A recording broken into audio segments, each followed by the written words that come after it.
ಕರ್ನಾಟಕ ರಾಜ್ಯ ಶ್ರಮಜೀವಿ ಬೀದಿ ವ್ಯಾಪಾರಿಗಳ ಸಂಘ ಎಂ. ಗೋಪಿ ರಾಜ್ಯಾಧ್ಯಕ್ಷರು, ಸಂಸ್ಥಾಪಕರು ಮತ್ತು ಶ್ರಮಜೀವಿ ವಾಹಿನಿ 24x7 ತುಮಕೂರು ಯೂಟ್ಯೂಬ್ ಚಾನೆಲ್ನ ಸಂಪಾದಕರು.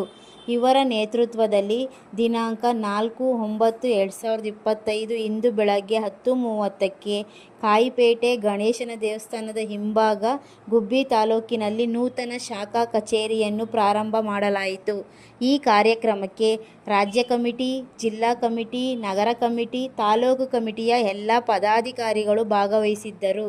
ಗುಬ್ಬಿನಲ್ಲಿ ವ್ಯಾಪಾರ ಮಾಡುವ ಕಾರ್ಯಕರ್ತರಿಗೆ ಐಡಿ ಕಾರ್ಡ್ ಮತ್ತು ಸೀರೆಯನ್ನು ವಿತರಿಸಲಾಯಿತು. ಈ ಕಾರ್ಯಕ್ರಮಕ್ಕೆ ಭಾಗವಹಿಸಿದ ಪದಾಧಿಕಾರಿಗಳು ಶಿವಣ್ಣ, ರಾಜಣ್ಣ, ಓಂಕಾರ್, ಆದಿಲ್ ಬಾಷಾ, ಸಿದ್ದು, ಗೋಬಿ, ರಮ್ಯಾ, ನಾಗರಾಜ್, ಆನಂದ್, ಸತ್ಯಸಮಾಧಾನ, ಭವ್ಯ, ಗಂಗಾಧರ್, ಕೆಂಪಣ್ಣ, ಕುಮಾರ್, ಸೈಯದ್ ಸೈಫುಲ್ಲಾ, ಮಹಬೂಬ್ ಪಾಷಾ, ಕವಿತಾ, ರೇಣುಕಾ, ಚೈತ್ರ